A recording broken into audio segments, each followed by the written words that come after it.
About 35 k's between Horrocks and Port Gregory, and as kids growing up, you know, you're either Horrocks or Port Gregory, just depend on where your family shack was. Bit of rivalry? A little bit of rivalry on who had the best beach and who could catch the best fish. You didn't really get a choice because it was just up to where your family shack was. That's where you ended up. So how often did you actually get to Port Gregory?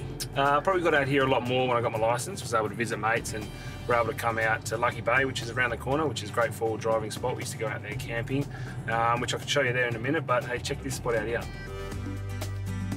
In a word, wow. The colour of the aptly named Pink Lagoon is caused by algae, and sometimes of the day and year it can be more vibrant than others. It's a beautiful backdrop for photos, isn't it? Yeah, I think as kids we didn't really appreciate its beauty and we probably took it for granted, that being on our doorstep, but this place really got put on the map when Jen Hawkins did her first photo shoot here, so it was pretty big for the town and pretty big for the Pink Lakes, and since then we've had music pop videos filmed here, international people come and get their wedding photos here, so it's pretty good. Star? Yes, yes. Okay. Just we won't go with the DWA reporters. You look far better. Look at that. The lagoon isn't the only pink thing this tiny fishing village is famous for.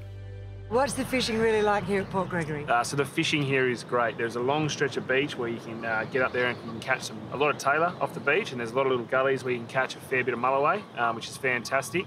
And then if you've got a tinny, you can head out to that outer reef. It's pretty exposed out there, so you can jump on and fish around there, and there's plenty of fish in this bay, which is pretty cool.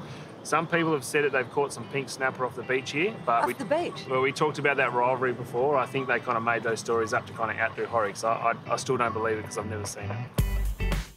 And that's an incentive to cast a line in itself. Not off this jetty though, it seems. What's the story with that jetty? There's no water under that jetty anymore, which is quite bizarre because as kids we used to be able to jump off, do bombies, used to be able to walk underneath the jetty. All the cray boats used to come in and drop off all their crays, and so the sand's pushed itself in over the years and can't jump off it anymore. So a lot of snorkeling we still do around here. It's a great place for snorkeling. So it's fantastic. What else do you do?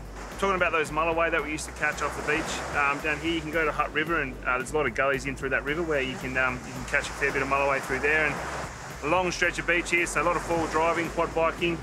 So it's better than Horrocks Beach? I won't say it's better than Horrocks Beach, but I will give it, they've got a big stretch of beach here, which is beautiful.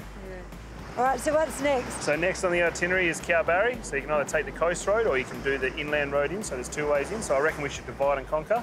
Okay, so I'll meet you in Cowbarry for a beer. Sounds perfect. And a pink snapper if I catch one. Told you it's not true. I still don't believe it.